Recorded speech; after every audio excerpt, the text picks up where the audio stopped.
Train नवी Delhi railway स्टेशनवर पोहोचणार होती आणि त्या आपले सामान आवरत होती. तिने स्वतःचे केस व्यवस्थित केले, चेहरा स्वच्छ पुसला, नवऱ्यालाही आवरून घ्यायला सांगितले. तेवढे तिचे लक्ष त्याच्या शर्टकडे गेले. हे काय, कसला डाग पडलाय शर्टवर, तिने विचारले. अगं, काल रात्री जेवताना सांडले काहीतरी, तो खजील होऊन म्हणाला. आणि त्या एका मध्यमवर्गीय कुटुंबातली मुलगी, सावळी पण अत्यंत आकर्षक. नवरा अजय सरकारी नोकरीत साधा क्लार्क होता. लग्नाला 15 वर्ष झाली होती. एक मुलगा होता 13 वर्षाचा. आणि त्याच्या गावात एकच सरकारी कॉलेज होते. गावातील आणि आसपासच्या कसब्यातील गरीब, श्रीमंत, मध्यमवर्गीय अशा सर्व स्तरातील मुली तिथे शिकायच्या. गावातील सर्वात श्रीमंत व्यापाऱ्याची मुलगी माधुरी आणि त्याच्याच वर्गात होती. खरे तर आर्थिक दृष्टीने माधुरी मोठ्या शहरातल्या कॉलेजात शिकू शकली असती, पण घरातून तिला बाहेरगावी पाठवण्याची परवानगी नसल्याने तिने इथे शिकायचे ठरवले. एकाच वर्गात, एकाच कॉलेजात असल्याने अनिता व माधुरीची खूपच छान मैत्री होती. कॉलेज व्यतिरिक्त वेळ मिळेल तेव्हा दोघी एकत्र असायच्या. त्यांच्या मैत्रीचे घरच्यांना आणि गावातील लोकांनाही कौतुक होते.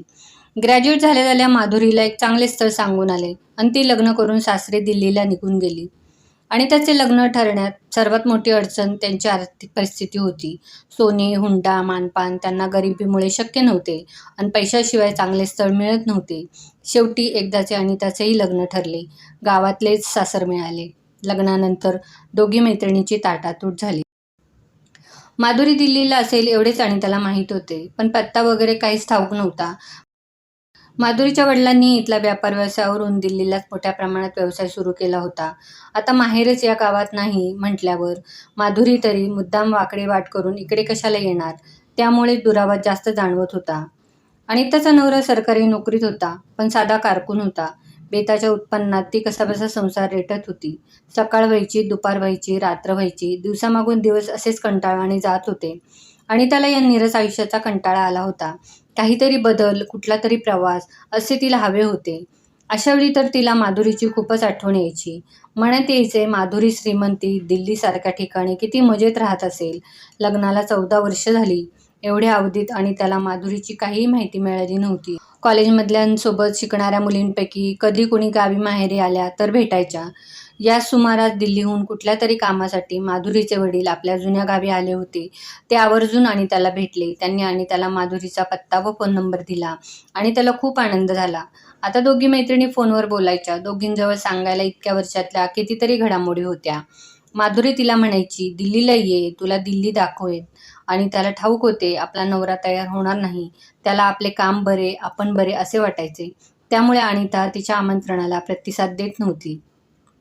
शेवटी एकदा अनिताचा नवरा दिल्लीला यायला राजी झाला आणि त्याला खूप आनंद झाला. त्याने माधुरीला ती नवऱ्यासह येत असल्याचे कळवले. माधुरीने ती स्वतः रेल्वे स्टेशनवर रिसीव्ह करायला येईल हे कळवले. कितीतरी दिवसांनी अनिता प्रवासाला निघाली होती. त्यातून दिल्लीला, लाडक्या मैत्रिणीकडे. अनिता खूपच आनंदात होती.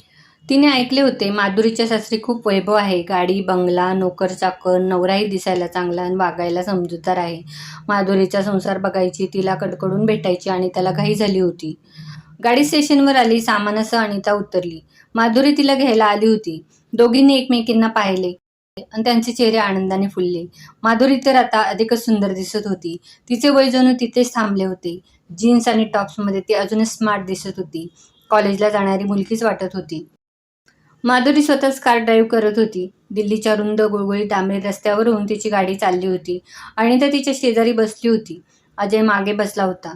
तू एकटीच का आलीस? भाऊजी का नाही आले? अनिताने बाळगत प्रश्न विचारला. अगं बाई, ही दिल्ली आहे. इथे जो तो आपल्या वाटेने आयुष्य जगत असतो. माधुरीने तिला महानगरातल्या आयुष्याची कल्पना दिली. तुझे भाऊजींशी पटत नाही का? अनिताने पुन्हा भाबडेपणाने विचारले. तसं नाही ग. म्हणजे काय आहे? विकास रात्री उशिरा घरी येतात. आल्यावरही बराच वेळ कॉम्प्युटरवरच काम करत असतात. त्यामुळे सकाळी लवकर उठणे त्यांना जमत नाही, माधुरीने खुलासा केला.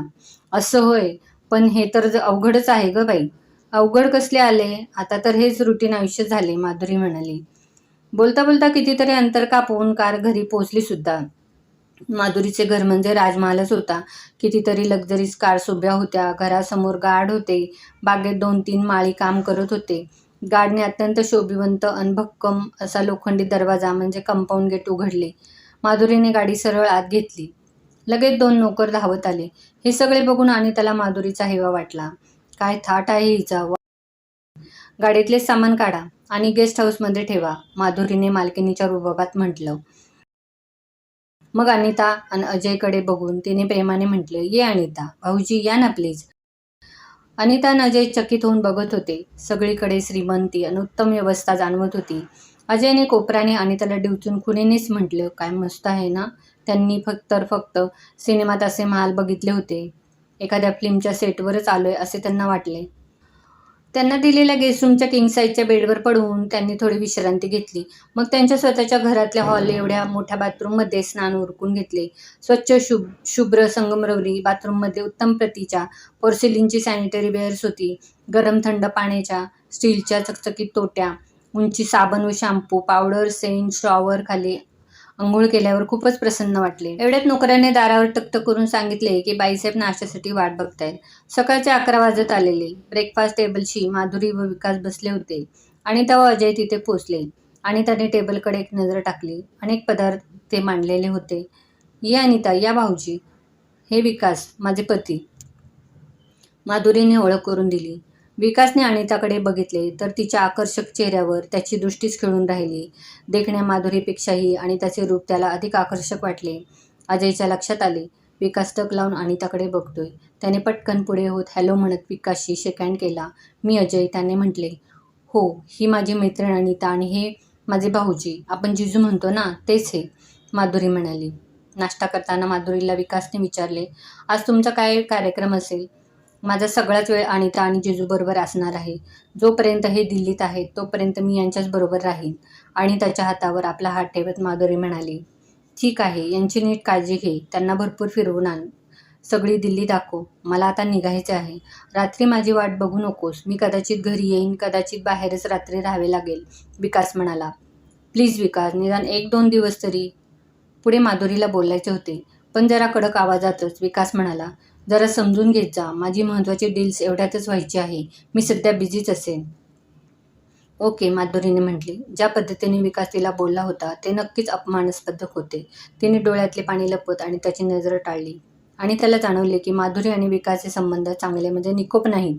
ती काहीच बोलली नाही, पण विकास सतत तिच्याकडे बघतोय याची जाणीव झाल्यामुळे थोडी कावरीबिवरी झाली. माधुरीने संपूर्ण दुपार अनिता व अजयला खूप फिरवले. इंडिया गेट, लाल किल्ला, राष्ट्रपती भवन, संसद भवन, लोधी गार्डन, कितीतरी गोष्टी दाखवल्या. त्यांना खूप खायला प्यायला घातले. त्यांची सर्वतोपरी काळजी घेतली. दिवसभर तिघे गप्पा मारत होते. सायंकाळी घरी परतले. रात्रीची जेवणे आटोपल्यावर माधुरीने अनिताला म्हटले, आजच्या रात्री तू भाऊजींना सोड आणि माझ्याजवळ झोप. खूप वेळ आपल्याला गप्पा मारता येतील. तू रोज माझ्याजवळ राहशील तर तुझ्या भाऊजींना मी नेहमीकरता सोडू शकते, गमतीने हसत अनिता म्हणाली. नको ग, इतका अन्याय होऊ देणार नाही. फक्त इथे तुम्ही आहात तेवढे दिवस तू माझ्याजवळ झोप, माधुरीने म्हटले. माधुरीने अनिताला तिच्या संसाराबद्दल विचारले. भाऊजींबरोबर तू सुखात आहेस ना? संसार कसा चाललाय? मुलगा तुझ्याबरोबर आला असता तर छान झाले असते. तो त्याच्या काकाकडे किती दिवस राहणार आहे? तुझी दिनचर्या काय असते? तुला काही प्रॉब्लेम तर नाही आहे ना? माधुरीचे प्रश्न संपतच नव्हते. अनिता म्हणाली, आमचे काय घेऊन बसलीस ग? आमचे जगच मुळात छोटेसे आहे. आम्ही मध्यमवर्गीय माणसे. नवरा सकाळी 9ला ऑफिसात जातो, संध्याकाळी 6ला घरी परत येतो. तसे ऑफिस घरापासून फार लांब नाही आहे, त्यामुळे कधी कधी जेवायला घरीच येतात. रात्री 8ला जेवतात आणि 10पर्यंत झोपतोय आम्ही. सकाळी लवकर उठून आम्ही दोघे वॉकला जातो. बस एवढेच आमचे आयुष्य, हीच आमची दिनचर्या, अनिता म्हणाली. तुला काही त्रास तर नाही आहे ना अनिता? भाऊजी नीट वागतात ना? छे, तसा त्रास काहीच नाही. नवरा मला मान देतो, माझी काळजी घेतो, कामात मला मदतही करतो. तसा त्यांचा स्वभाव शांत आहे. एकूणात सगळेच बरे चालले. पण तुझ्यासारखे वैभव, तुझ्यासारखी श्रीमंती नाही आहे ना माझ्याजवळ, अनिता खिन्नपणे म्हणाली. नाही आहे तेच चांगले ग. जे तुझ्याजवळ आहे ते सगळेच माझ्यापेक्षा चांगले आहे. तू सुखी आहेस अनिता. काय चेष्टा करतेस ग माधुरी? कुठे तू, कुठे मी? या वयातही तू स्वतःला किती छान मेंटेन केले आहे. नाही तर मी. तुझ्याजवळ खूप काही आहे ग माधुरी, अनिताने म्हटले. माधुरीचे डोळे भरून आले. डोळ्यातून अश्रू वाहू लागले. अनिता हतप्रभ झाली. काय झाले माधुरी? काय रडतेस? तिने प्रेमाने विचारले. काही नाही गो, आपले ते गावातले जुने दिवस आठवले, माधुरी दाटून आलेल्या कंठाने म्हणाली. माधुरी, खरंच सांग काय झाले? तू इतकी इमोशनल का झालीस? तिचे अश्रू पुसत अनिताने विचारले. अनिता, तू हा जो सगळा थाटमाट, वैभव, पैसा बघतेस ना, हे काही खरे नाही. दिसायला दिसते ते, पण त्यात मनाला सुख नाही, समाधान नाही. हे आयुष्य जगताना किती देखावा, किती खोटेपणा करावा लागतो हे तुला ठाऊक नाहीये. फक्त पैसा असला म्हणजे सुख असते असे नाही. हा फक्त वरवरचा झगमगाट आहे. यात सुख नाही, मानसिक शांतता नाही. नवरा रात्री उशिरा घरी कधी येतो मला कळत नाही. आल्यावर माझ्याजवळ येऊन कधी झोपतो तेही मला कळत नाही. कित्येक दिवस आमचा संवादही घडत नाही. म्हणायला मी मॉडर्न आहे, अजूनही तरुण दिसते, पण हे सगळे कुणासाठी? माझ्या रात्री मी एकटी तळमळत काढते आणि दिवस जातो मैत्रिणींच्या किटी पार्टीत. खरे सांगते, माझे स्वतःचे असे काहीच नाहीये. माझ्या मर्जीने मला जगता येत नाही. मी काय खावे, काय घ्यावे, काय घालावे हे दुसरेच कोणी ठरवते. मला तर असे वाटते अनिता, की स्त्री कितीही शिकली, कितीही उच्च पदावर असली, स्वतःचा व्यवसाय करत असली, तरी एकदा तिने घरात पाऊल टाकले की ती नवऱ्याच्या ताब्यात असते. स्त्रीला पूर्ण अन्न पुरते, साधे कपडे चालतात, शारीरिक व्यंग असलेला नवराही चालून घेते. पण मानसिकदृष्ट्या अपंग असलेला, अजिबात समजूतदारपणा नसलेला, काहीसा विकृत किंवा कामांध नवरा कसा खपवून घ्यायचा? कसे त्याला सांभाळायचे? माधुरी बोलत होती, मनातले सगळे सांगत होती आणि अनिता चकित होऊन ऐकत होती. तिची व्यथा, वेदना, पीडा आणि त्याला नवी होती. अनिता, मला सांग, ज्या पुरुषाची स्वतःचीच काही ओळख नाही, स्वतःचीच काही आयडेंटिटी नाही, त्याच्या पत्नीला काय महत्त्व असणार गं? विकास 3 भावात सर्वात मोठे आहेत. पण आमचा सगळा व्यवसाय, सगळा पैसा, धाकटा दोघांच्या. त्यांनी घेतलेले निर्णय, त्यांनी दिलेला आदेश विकासला ऐकून घ्यावा लागतो. त्यामुळेच मी किंवा माझी मुले आश्रितासारखे जीने जगतोय. धाकटे भाऊ जे काम सांगतात तेच विकास करतो. ते जिथे पाठवतात तिथे जातो. आपल्या भावांना तो काही म्हणूच शकत नाही. भावांनी त्यांना चांगले म्हणावे म्हणून ते त्यांच्याशी लाळघोटेपणा करतात आणि माझ्याकडे, मुलांकडे साफ दुर्लक्ष करतात. मला 100 रुपये जरी हवे असले तरी धाकट्या दिराकडे हात पसरावा लागतो, माधुरी म्हणाली. पण माधुरी एकत्र कुटुंबात असे, तिला मध्येच थांबत माधुरीने म्हटले. होय अनिता, एकत्र कुटुंबात तडजोड करावीच लागते. पण कुणाच्या दडपणाखाली दुसऱ्याचा स्वच चिरडला जात असेल तर? पत्नीला स्वतःच्या नवऱ्याबरोबर जगण्याचा हक्क आहे ना, तो तिला मिळू नये? आपल्या बायकोचा बळी एवढ्यासाठी द्यायचा की भावांनी आपल्याला वाईट म्हणू नये? मला तर नवऱ्याला काही म्हणायचाही हक्क नाही. तू खरोखर सुखी आहेस अनिता? तुला माहीत आहे तुझा नवरा कधी घरी येईल? आल्यावर तुम्ही दोघे एकत्र जेवाल, गप्पा माराल, एकत्र झोपाल. तुला त्यांना किती पगार मिळतो हे माहीत आहे? मला तर विकासबद्दल काहीच माहीत नसते. कधी तो येईल, कधी तो येणार नाही. बरोबर जेवेल, रात्री झोपेल, काहीच नाही, माधुरी म्हणाली. माधुरीने स्वतःचे आयुष्य उलगडून ठेवले अनितासमोर. चल माधुरी, आता झोपूयात, रात्रीचा 1 वाजून गेला आहे, अनिताने म्हटले. खरंच ग, झोपायला हवे. तुलाही प्रवास करून आल्यावर विश्रांती मिळाली नाही, माधुरी म्हणाली. मी जरा अजयला बघून येते. तो झोपला नसेल तर मी तिथेच झोपते, नाहीतर तुझ्याकडे येते. ठीक आहे, बघून ये, माधुरी बेडवर आडवी होत म्हणाली. अनिताच्या मनात खळबळ माजली होती. विकास माधुरीशी असा का वागतो? इतकी सुंदर, तारुण्याने रसरसलेली, हुशार, प्रेमळ बायको असताना तो तिच्याकडे दुर्लक्ष कसा करू शकतो? आणि आज सकाळी ब्रेकफास्टच्या वेळी तो ज्या पद्धतीने अनिताकडे बघत होता, ती नजर कामुक होती. त्या नजरेत एक आकर्षण होते आणि आमंत्रणही. विचाराच्या नादात ती आपल्या गेस्ट रूमकडे जात असताना तिला एका खोलीत उजेड दिसला. यावेळी कोण असेल या खोलीत? तिच्या मनात उत्सुकता दाटली. तिने सहज खोलीत डोकावून बघितले तर विकास नाईट सूट घालून एका खुर्चीवर बसलेला दिसला. समोर टेबल होते आणि शेजारीच एका काचेच्या कपाटात विलायती दारूच्या बाटल्या मांडून ठेवलेल्या होत्या. टेबलावरही 2-3 बाटल्या आणि एक अर्धवट भरलेला ग्लास होता. भाऊजी, तुम्ही? कधी आलात तुम्ही? आश्चर्याने अनिताने विचारले आणि ती सरळ खोलीत शिरली. अरे सालीसाहेबा, या आत या, तिला येताना बघून विकासने म्हटलं. तुम्ही आलात कधी? आल्याचे सांगितले का नाही? मी आणि कामिनी खोलीत बोलत बसलो होतो, अनिता उत्साहाने बोलत होती. मी थोड्या वेळापूर्वीच आलो. तुम्ही दोघी गप्पा मारत होता. मग म्हटलं तुमच्या गप्पांमध्ये डिस्टर्ब नको, विकासने म्हटली. तो अधूनमधून दारूचे घोट घेत होता. डोळ्यात दारूची धुंदी स्पष्ट दिसत होती. तरीही अनिताला त्याच्याशी बोलायची इच्छा होती. तिने विचारले, जिजू, तुम्ही दारू का पिता? दारू कोणी आनंदाने पित नाही सालीसाहेबा. माणसाच्या मनात खोलवर ओतून बसलेले दुःख असते, ते विसरण्यासाठी माणूस दारू पितो. त्याचे डोळे भरून आले होते. तो भावनाविवश झाला होता. त्याचे नाटक भाबड्या मनाच्या अनिताच्या लक्षात आले नाही. ती भावना विवश झाली. त्याच्या जवळ येत त्याचे अश्रू पुसत म्हणाली, प्लीज जिजू, तुम्ही रडू नका. मला सांगा, तुम्हाला काय दुःख आहे ते? तिला जवळ आलेली बघून विकासने तिच्या कमरेला मिठी मारली. तो खुर्चीवर बसून होता. इकडे माधुरी अनिताची वाट बघत होती. ती येत आहे की नाही हे तिला कळेना. म्हणाली होती अजय झोपला असेल तर परत येते. तिची वाट बघत असल्यामुळे तिला झोप येत नव्हती. बघून येऊ आणि त्याच्या खोलीपर्यंत जाऊन असा विचार करून ती आणि त्याच्या खोलीकडे निघाली. विकासच्या खोलीचा दिवा जळत होता आणि बोलण्याचा आवाजही येत होता. ती एकदम सावध झाली आणि झटकन खोलीत शिरली. समोरचे दृश्य बघून ती हादरलीच. विकासने खुर्चीवर बसूनच उभ्या असलेल्या अनिताच्या कमरेला मिठी मारली होती. विकासला माधुरी खोलीत आलेली दिसताच त्याने अनिताभोवतीचे हात काढून घेतले. विकास, काय करतो आहेस? अरे निदान माझ्या मैत्रिणीला तरी वाचण्यापासून लांब राहू दे. लाज नाही वाटली तुला? माधुरी ओरडलीच. अनिता पाठमोरी असल्याने तिला माधुरी दिसलीच नव्हती. अनिता त्या आवाजाने एकदम दचकली. ओरडतेस कशाला? काय केले मी? विकासही ओरडला. बघ अनिता, हे या विकासचे मायावी रूप आहे. रडून भेकून सहानुभूती मिळवायची, रोज नवी स्त्री लागते यांना. मी कसे सहन करायचे हे? आणि त्याला गदागदा हलवत माधुरीने म्हटले. मला क्षमा कर माधुरी. अजाणता माधुरीने आणि त्याला पुरते बोलूच दिले नाही.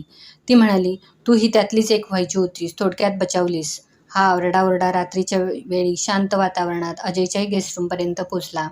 काय प्रकार आहे हे बघायला तो खोलीच्या दिव्याच्या आणि आवाजाच्या अनुरोधाने निघाला. चतुर आणि सावध माधुरीने अजयला येताना बघितले. क्षणभर ती घाबरली. जर अजयला विकासच्या या कृत्याबद्दल कळले तर छे, अनर्थ होईल. तिने पटकन निर्णय घेतला. काय झाले माधुरी? काय झाले अनिता? खोलीत येत अजयने विचारले. अगदी शांतपणे सौम्य हसत माधुरीने म्हटले, काहीच नाही भाऊजी, विकास आत्ताच आलेत. अन्न जेवताच झोपायचे म्हणतायत, तर मी त्यांना रागवत होते. एवढ्या वेळेत दगडासारखे निश्चल झालेली अनिता एकदम भानावर आली. एवढेच ना? मला काहीतरी वेगळेच वाटले. आरडाओरडा ऐकण्यासारखे वाटले. भास झाला असेल, अजयने म्हटले. माधुरीने वेळ मारून नेली. प्रसंग सांभाळून घेतला हे बघून अनिताच्या जीवात जीव आला. तिने केवढी मोठी चूक केली होती. रात्रीच्या वेळी दारू पीत असलेल्या अनोळखी पुरुषाच्या खोलीत जायची गरज काय होती? काय भलतेच घडले असते म्हणजे? का तिने विकासला आपल्या जवळ येऊ दिले? अनिता, तुम्ही दोघे तुमच्या रूममध्ये जाऊन शांतपणे झोपा. रात्र खूपच झाली आहे, माधुरीने म्हटले. अनिताने कृतज्ञतेने माधुरीकडे बघितले आणि काही न बोलता ती अजयबरोबर आपल्या खोलीत निघाली. विकासला तिथे सोडून माधुरी आपल्या खोलीत आली. खोलीत येताच तिने आपल्या अश्रूंना वाट मोकळी करून दिली. तिने आपले दुःख विसरण्यासाठी मैत्रिणीला आपल्याकडे बोलावले होते, पण तिचा नालायक नवरा मैत्रिणीच्या चाबरीवर उठला होता. दुसऱ्या दिवशी माधुरीने परतीच्या प्रवासाची 2 तिकिटे अनिता व अजयला दिली.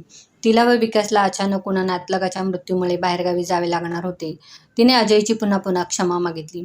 अजयला रात्रीच्या प्रसंगाची कल्पना नव्हती आणि घरची मालक मालकीनच घरात नसतील तर त्या घरी राहण्यात अर्थ. आणि त्याला मात्र आपल्या मैत्रिणीचे दुःख कळले होते. स्वतःचा साधा संसार आणि नवऱ्याकडून मिळत असलेला मान याची आता आणि त्याला किंमत कळली होती.